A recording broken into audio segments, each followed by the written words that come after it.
So how come the observance of Rosh Chodesh and of Bris Milah and of keeping Shabbos were the mitzvos that the Greeks specifically targeted, that they forbid the Jews from taking part in? The Nesivos Shalom explains, one by one. The Rosh Chodesh is all about Emunah. The sun represents investigation and understanding. But the moon, it's always there, it's bright. The moon, though, which waxes and wanes, that represents our Emunah, our faith. Sometimes it's much harder to hold on to. Sometimes it grows, sometimes Emunah is easy. Sometimes it shrinks, it's really hard, just like this moon. Waxes and wanes, grows and shrinks. But yet, even when we can't see it, the moon's always lurking in the shadows, it's always there. And so the Nesivos Shalom explains that that's why it represents a Jew's Emunah. The belief that Hashem is there for us in dark times, just like in good times. And that if we can get ourselves to feel like David HaMelech expresses in Tehillim Kaf Gimel, Gam ki elech begeit sal maves lo irara ki ata imadi, that though I walk through the valley of the deepest darkness, I fear no harm because I know that Hashem is with me. And that's what the Greeks were trying to get rid of. The first thing we're trying to get rid of was our faith.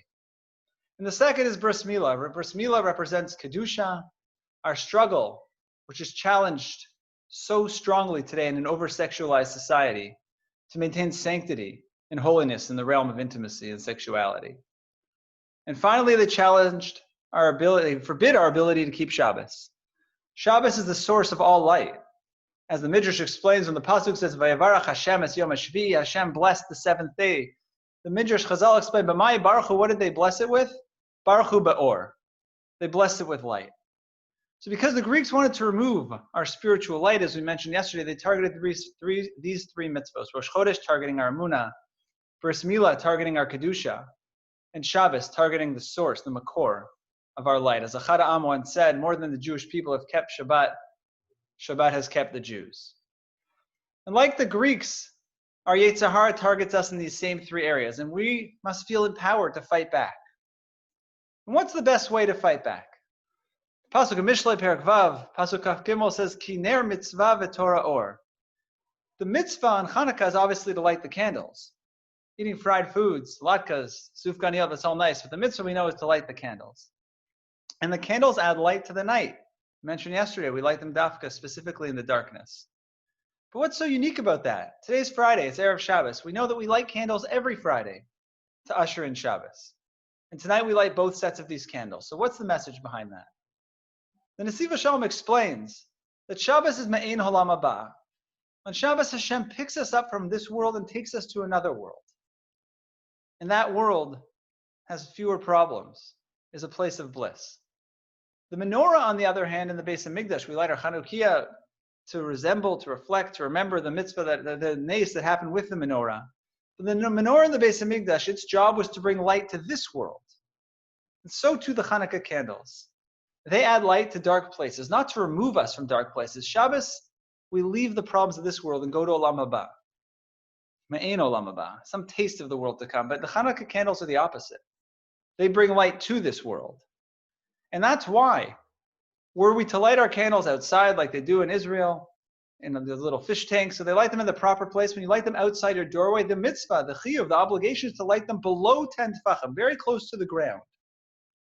But the Gemara in Sukkah says that the Shekhinah, God's presence, never dwells within 10 tefachim of the ground. It never goes that low.